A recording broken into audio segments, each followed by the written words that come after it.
Yeah. So you talked about it a little bit. Is there more to that moose encounter story? So yeah. So I was I think it was the same year. So I'm not good with times and dates.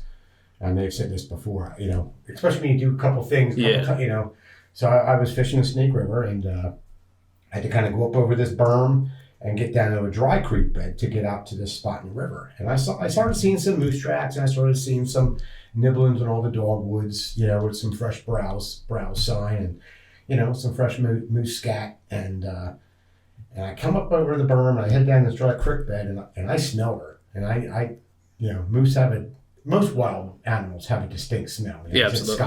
Scott said it smelled like cat pee, like it was distinct odor, and I couldn't say if I ever smelled a moose before this, but I smelled a moose, and I knew she was around, or knew he or she was around, so I just started making more noise, like, "Hey moose, I'm in here, I'm just fishing, just coming through." Literally, like you wouldn't want to spook a bear, you wear bells in your shoes in Alaska to not. Yeah. You don't want to startle that game. You don't want them to think you're a predator trying to get them. Right. Then they're going to go into defense mode.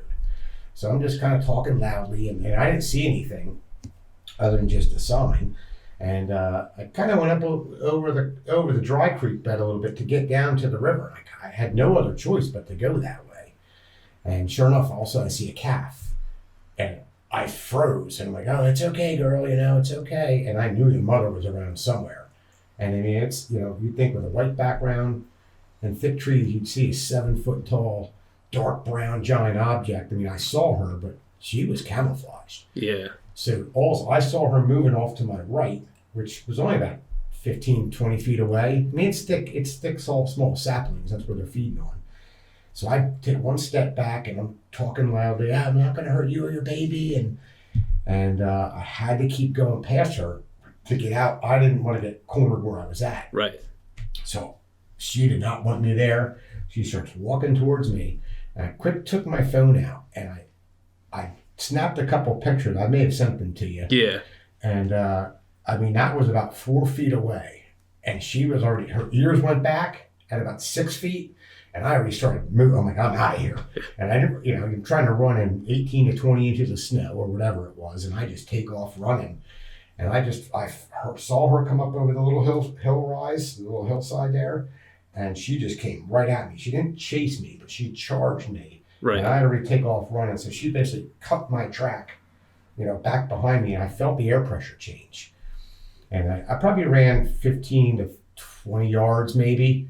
And I knew she wasn't chasing me, like I said. So I stopped, and also after that, then your heart starts racing. Oh my gosh.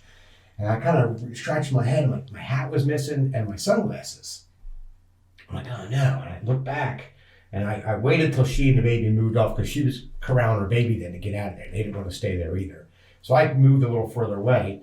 I started looking in the back of my tracks, and my hat was stepped on by her, and my glasses were basically laying in her paw print or her hoof print that she left. Yeah, wow. So she was close. Yeah, definitely. And, you can tell by them pictures. That was about 4 feet. Yeah. Is how I had the advantage of the little berm. Right.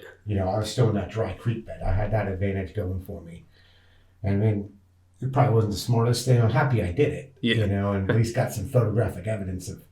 But that was I think that was the second year after Scott's, because Scott's story took the cake the one year, and then that was the second time we got charged by something. Well, yeah, wow. Scott didn't get charged, but it was a pretty good encounter. Yeah, and I think those pictures, they don't even do, like, for how close you're saying it was, I think they don't even do it justice. Ears back, like like any animal, when they're kind of worked up, they would get their ears back, right? Kind of ready for battle, ready to go at you. Yeah. Yeah, it's pretty neat. Yeah, and that definitely.